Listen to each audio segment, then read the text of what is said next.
Hello everyone, क्या हाल है सभी के। आई होप सब बढ़िया होंगे। तो हम sexual reproduction in flowering plant continue करते करते काफ़ी चीज़ें हम पढ़ चुके थे। ठीक है, हमने male reproductive part, female reproductive part and then अभी पिछले लेक्चर में हमने पॉलिनेशन के बारे में भी पढ़ा था। आज हम पॉलिनेशन में, याद करो हमने पिछले लेक्चर में पॉलिनेशन में हम एजेंट्स ऑफ पॉलिनेशन देख रहे थे, जैसे कि एबायोटिक और बायोटिक एजेंट्स हमने पढ़ा था।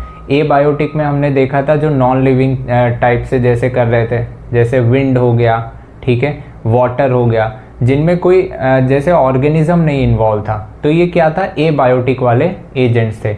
आज हम पढ़ने वाले हैं बायोटिक एजेंट्स, मतलब जैसे कि लिविंग ऑर्गेनिज्म इसमें हो, इंसेक्ट्स खासकर हम इनमें पढ़ने वाले हैं।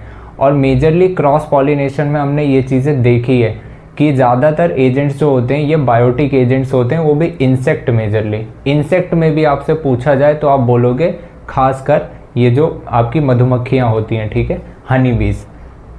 तो यहीं से शुरू करते हैं। देखो, याद करो हमने एजेंट्स ऑफ पॉलिनेशन जब पढ़ रहे थे उसी में बताया था बायोटिक एजेंट्स क्या होते हैं, लिविंग वाले। ठीक है, लिविंग में भी हम यहाँ पे देखेंगे कि बहुत सारे होते हैं, many biotic agents. Many biotic agents काफ़ी होते हैं। जैसे कि अगर मैं बात करूँ एक एक करके, अगर मैं बात करूँ, सबसे पहले तो हनी बी है, ठीक है, बटरफ्लाई हो गई, बटरफ्लाई या और भी मक्खियाँ वक्खियाँ, फ्लाइज, बीटल्स, ठीक है, ये सब हो गए।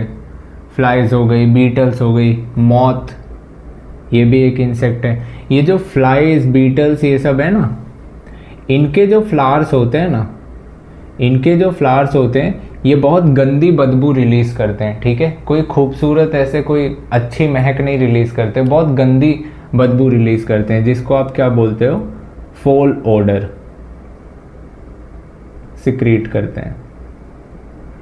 ठीक है, और बीज में भी याद रखना मेजरली यही पॉलिनेटिंग एजेंट होती हैं। और हम अगर ऑर्गेनिजम्स की बात करें, मॉथ हो गए, बर्ड्स भी कुछ होती हैं जो पॉलिनेशन करती हैं, जैसे कि हमिंग बर्ड हो गई, हमिंग बर्ड हो गई, सन बर्ड हो गई। अब ये करती कैसे पता है, इन बर्ड्स की क्या होती है, ऐसे जो बीक होती है, चोंच, ये काफ़ी लंबी सी होती है, ऐसे लगता है कि ये किसी सुराही में ऐसी चोंच अपनी डाल के कोई भी खाना खा सकती हैं। तो ऐसे ही ये नेक्टर सक करने के बहाने, नेक्टर चूसने के बहाने क्या करती हैं, पॉलिनेशन कर देती हैं। अब हम पढ़ रहे हैं बायोटिक एजेंट वाले, तो ये गलती से भी मत भूलना कि बायोटिक में एनिमल्स इन्वॉल्व हुए हैं, तो एनिमल्स को कोई ना कोई लालच देनी पड़ेगी। तो फ्लावर क्या करता है, अपने अंदर फूलों का रस रखता है, ठीक है, जिसको नेक्टर आप बोल रहे हो, जिस वजह से क्या होता है, इंसेक्ट अट्रैक्ट भी होता है। कलरफुल पत्तियां देखता है, ठीक है, कलरफुल पेटल्स देखता है तो आराम से अट्रैक्ट होता है, पास में आता है तो उसे सुगंध अच्छी मिलती है, फ्रेगनेंस अच्छी मिलती है, साथ ही साथ खाने को भी मिलता है। तो ये सब खास बात है इनमें। तो बर्ड्स भी पॉलिनेटिंग एजेंट्स की तरह देखी गई हैं, चमगादड़ भी देखे गए हैं, बैट्स। और बैट्स भी खासकर कौन से फ्लावर में करेंगे, जो रात में खिलते हो फ्लावर, ठीक है, क्योंकि चमगादड़ रात में उड़ते हैं। कुछ ऐसे हमने देखे हैं जैसे कि प्राइमेट्स भी देखे हैं, जिसमें आते हैं लीमर्स, रोडेंट्स। देखा है, गिलहरी को देखा है ना, पेड़ों पे कैसे फटफट फटफट चढ़ती है, फिर उतर कर आती है, खाती होती है। अब ये इनका उस पर चढ़ना उतरना ये सब भी कभी कभार पॉलिनेशन करवा देता है, और कभी कभार ये खाने पीने के चक्कर में भी पॉलिनेशन कर देती हैं। तो इन्हें भी पॉलिनेटिंग एजेंट्स की तरह माना गया। और कुछ कुछ लिजर्ड्स को भी देखा गया है, बड़ी छिपकलियाँ भी, ठीक है, जो पेड़ों पर रहती हैं। गाँवों में तो उसको क्या गोंटा या पता नहीं कुछ बोलते हैं, ठीक है, वो सब लिजर्ड्स भी ऐसे देखे गए हैं। तो लिजर्ड्स भी माना गया है क्या करती हैं, पॉलिनेशन कुछ स्पीशीज में कर देती हैं। ठीक है, तो ये ध्यान रखना बातें। दूसरी चीज़, अगर मैं आपसे पूछूं कि इनमें फ्लावर कैसा होगा, इनके फ्लावर का मुझे कैरेक्टरिस्टिक ज़रा आप बताओ, तो कैसा होगा इनका फ्लावर। पहली चीज़, बड़े होंगे, large and colourful, large and colourful होंगे। और क्या होगा, अच्छा खासा फ्रेगनेंस होगा, सुगंध होगी, फ्रेगनेंस होगा, नेक्टर होगा, रिच इन नेक्टर, ठीक है, नेक्टर भी अच्छा खासा होगा, तभी तो कोई यहाँ पर अट्रैक्ट होगा, तभी तो कोई आएगा यहाँ पर, वरना फालतू में क्यों आएगा, ठीक है।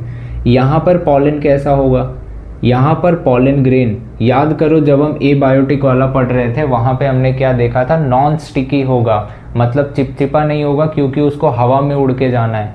यहाँ पर स्टिकी पॉलन ग्रेन होगा, अगर चिपचिपा होगा तभी तो अगर कोई एनिमल आया है फूल का रस चूसने तो इसके टांगों पर या इनके बॉडी पार्ट्स पर कहीं ना कहीं पॉलन ग्रेन चिपक जाएगा, तभी तो दूसरे फ्लावर पे पॉलिनेट कर पाएगा, तो स्टिकी होना भी ज़रूरी है, ठीक है।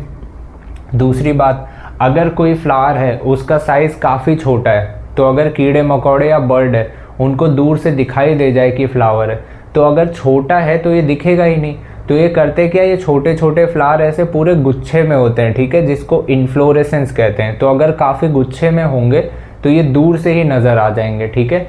कॉन्स्पिक्यूअस मतलब क्या होता है, प्रॉपरली विजिबल हो पाना, तो अगर स्मॉल साइज़ के फ्लावर हैं, स्मॉल साइज़ का अगर फ्लावर है तो ये इनफ्लोरेसेंस में होगा, मतलब गुच्छे में होगा, ताकि ये कॉन्स्पिक्यूअस हो, विजिबल हो, कॉन्स्पिक्यूअस हो ताकि विजिबल हो पाए, अच्छी तरीके से दिखाई दे पाए, ठीक है। फ्लोरल रिवॉर्ड्स दिया जाता है ना इन्हें, मतलब जिसे आप लालच कह सकते हो, इन्हें कुछ ना कुछ लालच दी जाती है, वो लालच के रूप में ये पॉलन को खा सकते हैं, ये नेक्टर को भी तो ले सकते हैं, ठीक है। तो ये इनके फ्लोरल रिवॉर्ड्स हैं, ये तो कॉमन फ्लोरल रिवॉर्ड्स हैं, ठीक है। बट देखो कुछ ऐसे भी होते हैं, कुछ ऐसे फ्लावर होते हैं जिनमें ये फ्लोरल रिवॉर्ड ये कुछ यूनिक होते हैं, यूनिक टाइप के फ्लोरल रिवॉर्ड होते हैं, मतलब ये तो खाने पीने की चीज़ दे रहे हैं, वो क्या करते हैं, वो इनको अंडे देने की जगह प्रोवाइड करते हैं कि आप आओ और हमारे फ्लावर के अंदर अपने अंडे दो, ठीक है, एग ले करो, और अगर वो यहाँ पर एग ले करने आ रहा है मतलब उसका फ़ायदा है यहाँ पर, ठीक है, तो कहीं ना कहीं इस फ्लावर का भी फ़ायदा है, क्यों, क्योंकि इसका पॉलिनेशन हो जाएगा, तो ऐसा भी देखा गया है। तो अगर मैं यहाँ पर बात करूँ, यहीं पे बता दूँ, यूनिक फ्लोरल रिवॉर्ड, अगर मैं ये यूनिक फ्लोरल रिवॉर्ड की बात करूँ तो यहाँ पे ये क्या है, ये क्या प्रोवाइड कर रहे हैं, provide safe place for egg laying,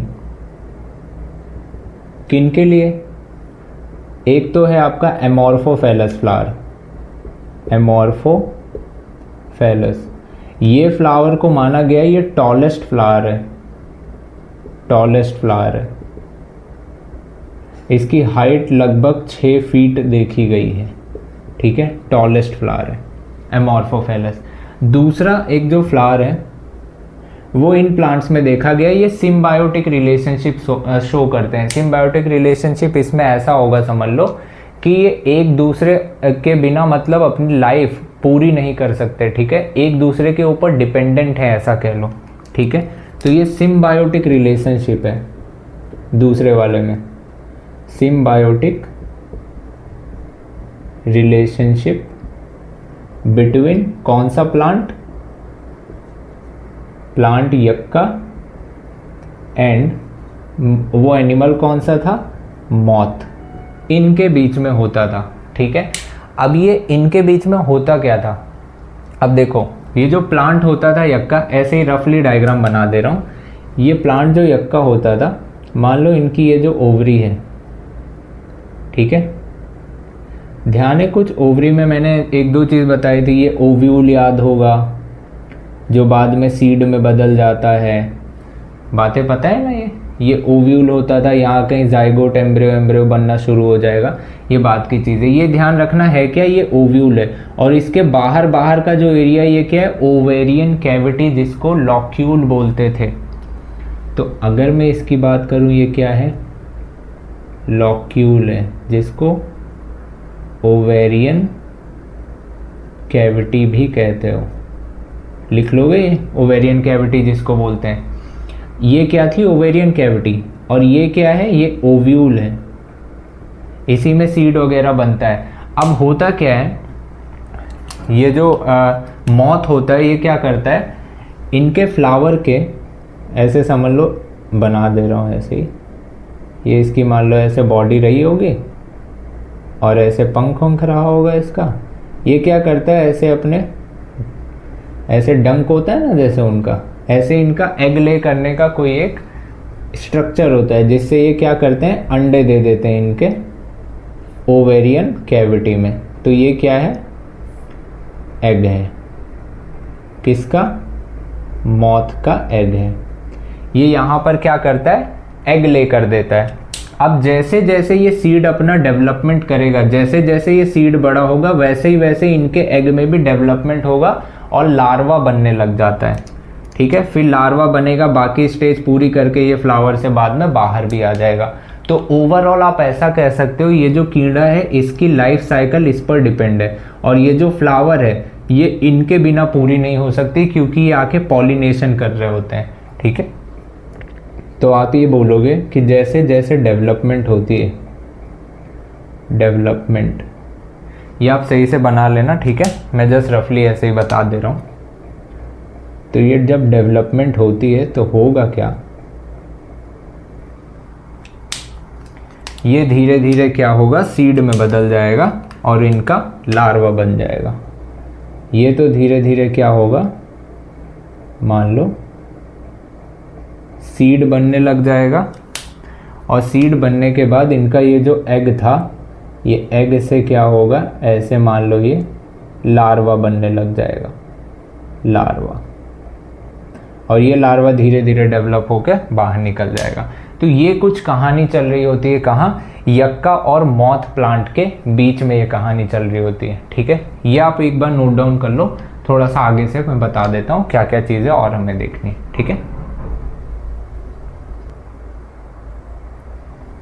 हो गया होगा। चलो यहां से थोड़ा सा आगे बढ़ते हैं। पॉलन पिस्टिल इंटरेक्शन अब हम देखेंगे।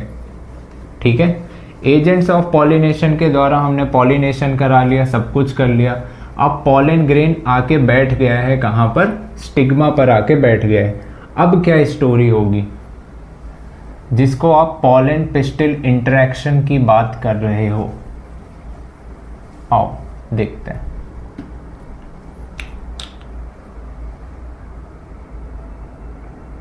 पॉलन पिस्टिल इंटरेक्शन,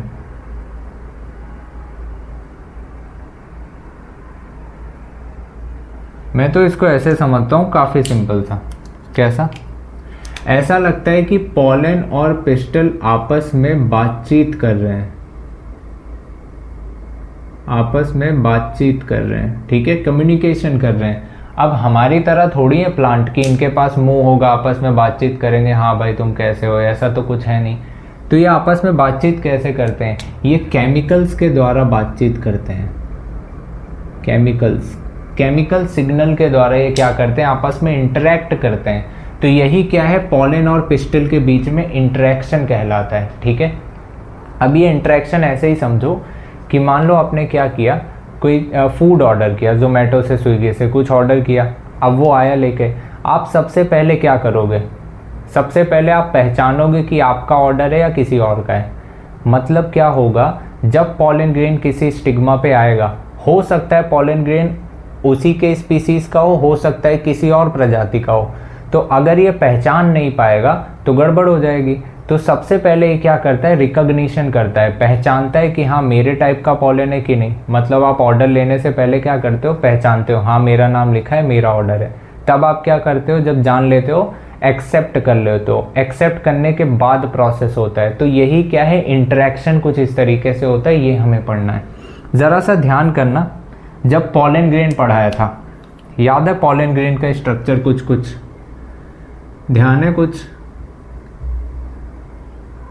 उसमें ऐसे बताया था, जनरेटिव सेल होती थी, स्पिंडल, उसमें न्यूक्लियस होता था, और एक होता था वेजिटेटिव सेल, याद है कि भूल गए? वेजिटेटिव सेल, और इसको अब बोलते थे GC, जनरेटिव सेल। यही जनरेटिव सेल क्या करती थी, बाद में डिवाइड करके किस में बदल जाती थी, 2 मेल गैमेट में। और ये पॉलन ग्रेन किस स्टेज में हुआ करता था, याद करो, 2 सेल्ड स्टेज में हुआ करता था।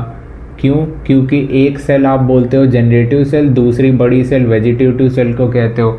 और इस पॉलन ग्रेन के ऊपर ऐसे एक्साइन की कवरिंग भी हुआ करती थी, अगर याद हो आपको तो। क्या ये बातें ध्यान में हैं आपको? ठीक है, तो इसी पॉलन ग्रेन को अब मैं क्या कर रहा हूँ, ये 2 सेल्ड स्टेज वाला है। 2 सेल्ड स्टेज वाला क्या है, ये पॉलन है। 2 सेल्ड स्टेज वाला पॉलन है। ठीक, अब मैं इस पॉलन ग्रेन को क्या करता हूँ, रख देता हूँ। याद करो, मेजॉरिटी मतलब 60% ऑफ एंजियोस्पर्म में पॉलन ग्रेन इसी स्टेज पर एंथर से बाहर निकल आते हैं। अब बाहर निकल कर आए तो ध्यान करो, जब ये स्ट्रक्चर पढ़ाया गया था, याद करना ये स्ट्रक्चर को, ठीक है।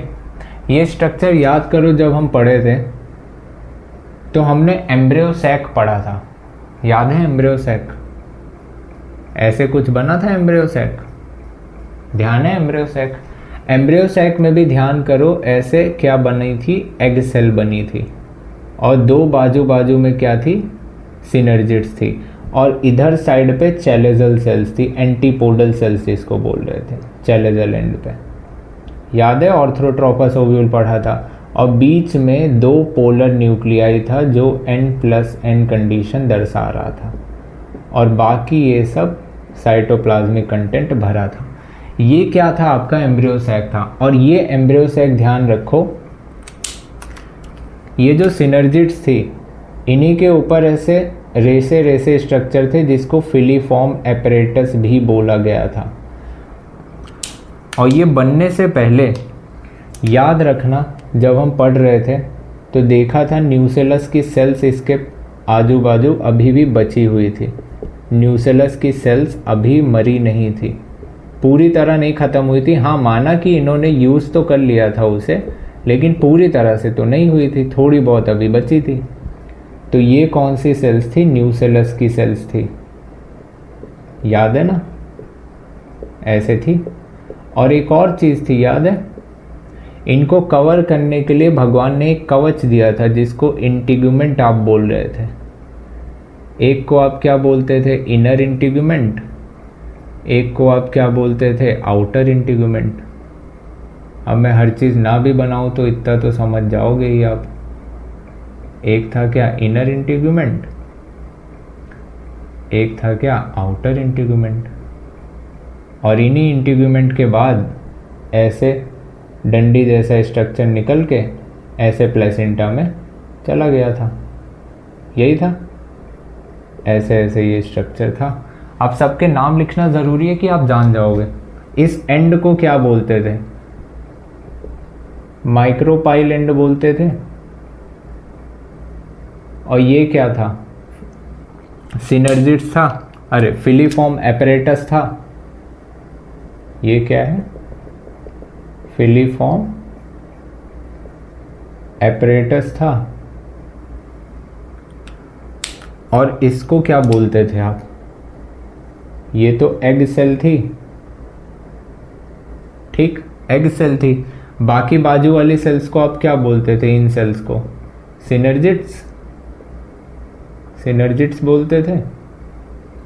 और ये बीच में क्या थी, इनको आप क्या बोलते थे, पोलर न्यूक्लियाई बोलते थे, जो N+N कंडीशन में थी। और ये वाली सेल्स तो अंदर है, इसको आप न्यूसेलस सेल्स बोलते थे, याद है?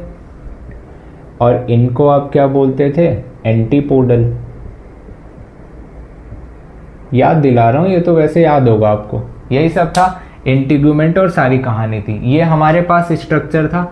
अब मैंने क्या बोला, इसी पॉलन ग्रेन को 2 सेल्ड स्टेज पे, जिसमें जनरेटिव सेल वेजिटेटिव सेल है, ये यहाँ पर आएगी।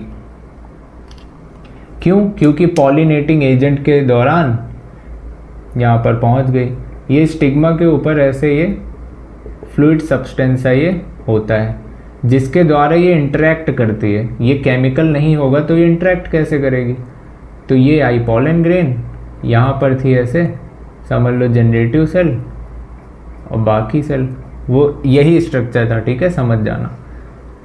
अब मैं ये पूरा नहीं बना रहा हूँ, जैसे जैसे इतना आप समझ जाओगे। ठीक है कि हाँ ये पॉलन ग्रेन ही था, कुछ और नहीं है, पॉलन ग्रेन ही है। ठीक है, कुछ ऐसा है। तो ये क्या था? पॉलन ग्रेन था, पॉलन ग्रेन था। यहाँ पर क्या हो रहा है? इंटरेक्शन हो रहा है। अब जब इंटरेक्शन होता है और ये समझ आता है कि ये अपने टाइप का ही पॉलन ग्रेन है, तो होता क्या है, यहाँ पर पॉलन ग्रेन का जर्मिनेशन होने लग जाता है। पॉलन जर्मिनेशन होने लग जाता है, और जब ये जर्मिनेशन होगा तो धीरे धीरे क्या होगा, ऐसे पॉलन की ट्यूब फॉर्म होने लगेगी। पॉलन ट्यूब फॉर्मेशन होने लगता है। ठीक है, ये जर्मिनेशन के ही दौरान जब ये एक्सेप्टेंस हो जाती है, इसी दौरान क्या होता है, 2 मेल गैमिट बन जाते हैं और ये मूव करके ऐसे आगे आ जाते हैं। ये क्या है? 2 मेल गैमिट है। तो यहाँ पे ये ध्यान रखना, इसी टाइम पे क्या हो रहा है, generative cell divide and 2 male gamete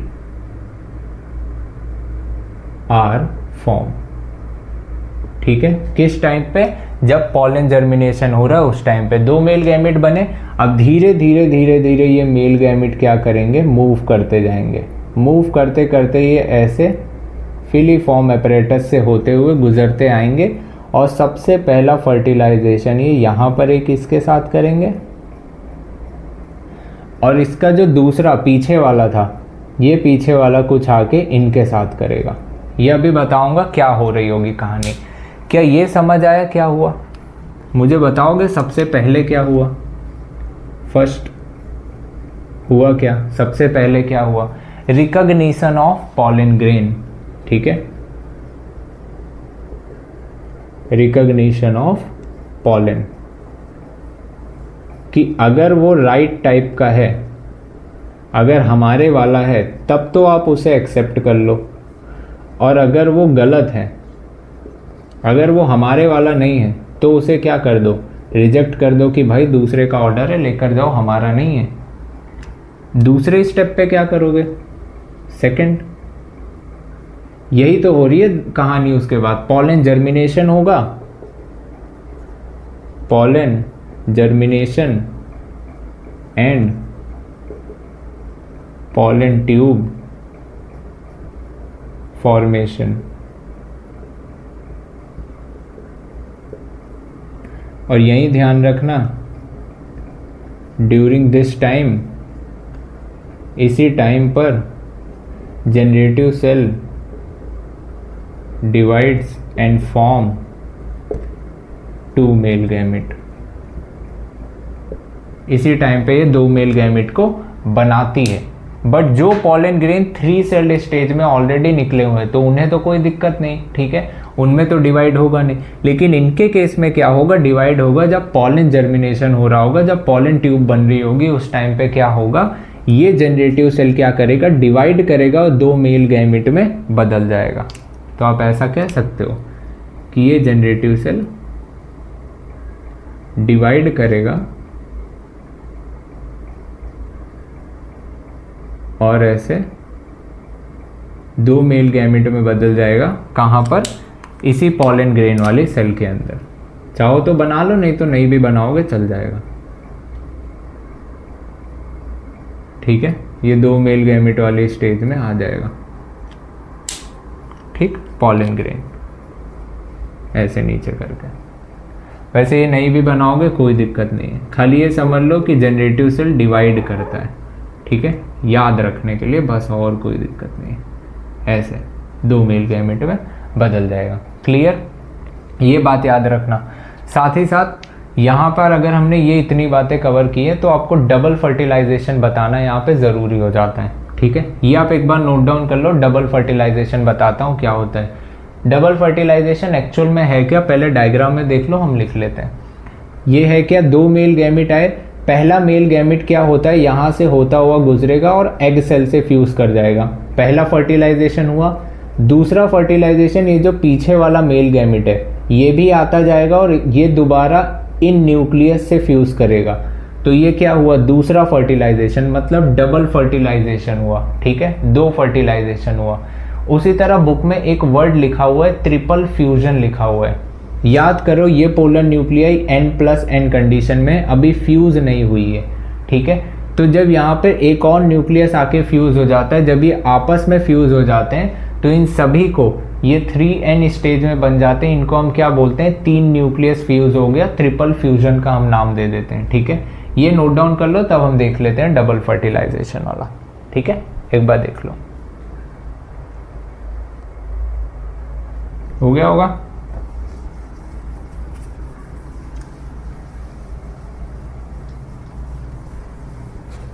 चलो डायग्राम नहीं मिटाता हूं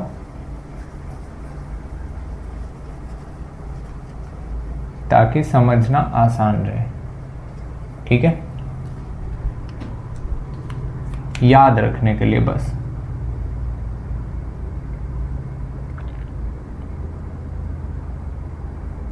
डबल फर्टिलाइजेशन, इसमें क्या है, आपको भी पता है, जो फर्स्ट मेल गैमिट है, फर्स्ट मेल गैमिट ये किसके साथ फ्यूज करता है, फर्स्ट मेल गैमिट फ्यूज करता है एग से साथ, एग सेल के साथ फ्यूज करता है और क्या बनाता है, जाइगोट बनाएगा, और इस काम को हम बोलते हैं सिंगैमी। ठीक है, जाइगोट बनाएगा और ये जाइगोट आपका कैसा होगा, 2n स्टेज वाला होगा। और सेकंड मेल गैमिट क्या करेगा भाई, सेकंड मेल गैमिट आपका फ्यूज करता है पोलर न्यूक्लियाई से, पोलर न्यूक्लियाई से, जो n+n कंडीशन में है। तो ये क्या बनाएगा, इसको आप क्या बोलते हो, ट्रिपल फ्यूजन। ठीक है, इसको आप क्या बोलोगे, ट्रिपल फ्यूजन। ठीक है, और ये क्या बनाएगा उसके बाद, ये जो न्यूक्लियस बनाएगा ये प्राइमरी एंडोस्पर्म न्यूक्लियस बनाएगा, जो 3n स्टेज का है। कौन सा है ये, प्राइमरी एंडोस्पर्म न्यूक्लियस। ऐसा लगता है ये बता रहा है कि हम सबसे पहले न्यूक्लियस हैं एंडोस्पर्म को बनाने वाले। ठीक है, अभी हम देखेंगे एंडोस्पर्म बनता भी कैसे, वो भी अभी हम देखेंगे। ठीक है, ये समझ आया डबल फर्टिलाइजेशन होता क्या है। ठीक है, डबल फर्टिलाइजेशन और ट्रिपल फ्यूजन ये यही होता है। तो एक्चुअल में यहाँ पर बना क्या, अगर मैं बात करूँ आफ्टर फर्टिलाइजेशन या पोस्ट फर्टिलाइजेशन हुआ क्या, मुझे बताओ पोस्ट फर्टिलाइजेशन हुआ क्या। ठीक है, जब फर्टिलाइजेशन होता है उसके बाद होता क्या है, ये जो बगल बगल वाली सिनर्जिड है ये खत्म हो जाती है, एंटीपोडल सेल है ये खत्म हो जाती है, डीजेनरेट हो जाती है। ठीक है, after fertilisation, after fertilisation synergids and antipodal cells degenerate हो जाते हैं, डीजेनरेट हो जाते हैं। और डीजेनरेट होके बाद में ये पूरा का पूरा कैसा स्ट्रक्चर बन के तैयार होता है, यही एम्ब्रियो सैक में आपको दिखाई देगा कि ये जाइगोट में बदल गया होगा। ये ऐसे लगता है कि ये बदल गया होगा किसमें, जाइगोट में। और यहाँ पर ये जो बना होगा, अब इस न्यूक्लियस को आप क्या बोल रहे हो, प्राइमरी एंडोस्पर्म न्यूक्लियस, और इस सेल को आप क्या बोलोगे, प्राइमरी एंडोस्पर्म की सेल। ये उसी का तो न्यूक्लियस है। ठीक है, तो ये हालत हो गई है किसकी, इसी एम्ब्रियो सैक की ये हालत हो गई है। ठीक है, तो ये कहानी क्या है, पोस्ट फर्टिलाइजेशन बता रहा हूँ। ये नोट डाउन कर लो, थोड़ा बता देता हूँ कि कैसे ये एंडोस्पर्म ऐसे डेवलप कर रहा होगा क्या, जाइगोट तो ये है, ये बाद में एम्ब्रियो में बदलना शुरू हो जाएगा, ठीक है। बट जब भी बच्चा बनना होगा, एम्ब्रियो बनना होगा, उससे पहले क्या होगा, उससे पहले इस एंडोस्पर्म का डेवलपमेंट होगा, ठीक है। एंडोस्पर्म का डेवलपमेंट क्यों होगा, एनसीईआरटी लिखती है भी इस चीज़ को, ठीक है, कि एंडोस्पर्म का डेवलपमेंट पहले होता है, लेकिन क्यों होता है इसके रीज़न पे क्वेश्चन मार्क छोड़ दिए। रीज़न इसका ये है कि सबसे पहले एंडोस्पर्म का डेवलपमेंट क्यों होता है, क्योंकि इसमें रिजर्व फूड मटेरियल है, इसमें खाने पीने की सुविधा है, ठीक है। तो बच्चा पहले घर में आए, इससे पहले आपको सारी सुविधा तैयार करनी पड़ेगी, उसके खाने पीने का जुगाड़, सब कुछ, ठीक है, कि उसको किसी भी तरह की दिक्कत ना आए जब उसे डेवलप करना हो, ठीक है। तो उससे पहले आप अपनी पूरी व्यवस्था तैयार कर लो कि मतलब इसके अंदर जो कुछ भी चीज़ें होंगी, खाने पीने की चीज़, जितना जो मटेरियल है, पहले उसको डिवाइड कर करके क्या करो, आप ग्रो कर लो, जिसको मैं क्या बोलता हूँ, एंडोस्पर्म डेवलपमेंट कहता हूँ। उसके बाद क्या होगा, एम्ब्रियो का डेवलपमेंट होगा, ठीक है। तो पहले हम क्या पढ़ेंगे, एंडोस्पर्म का डेवलपमेंट पढ़ेंगे, ठीक है। ये आप नोट डाउन कर लो। एंडोस्पर्म का डेवलपमेंट बता देता हूँ, 2 तरीके का होगा वैसे तो, ठीक है, एक बार नोट डाउन कर लो। हो गया होगा, देखो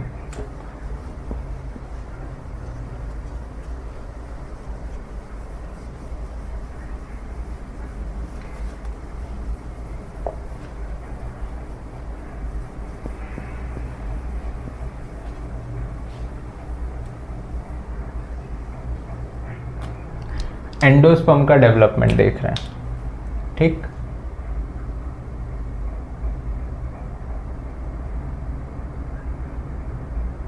डेवलपमेंट ऑफ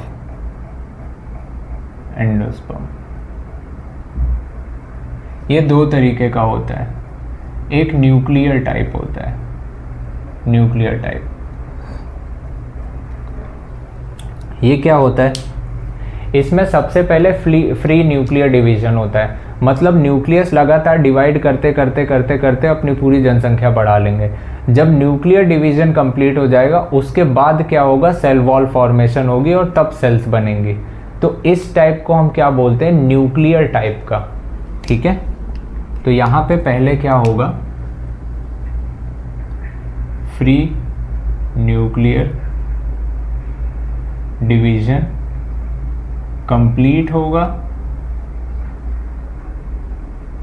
देन वॉल, या आप कह लो देन सेल वॉल्स फॉर्म होंगी। ये कुछ ऐसे ही कहानी है कि ऐसे रहा होगा। इसमें सबसे पहले वो जो भी न्यूक्लियस थे ये डिवाइड करना शुरू किए, न्यूक्लियस पहले डिवाइड करना शुरू किए। अभी सेल वॉल नहीं बनी है किसी में कि सेल बन गई हो, न्यूक्लियस डिवाइड करना शुरू कर देते हैं, ठीक है।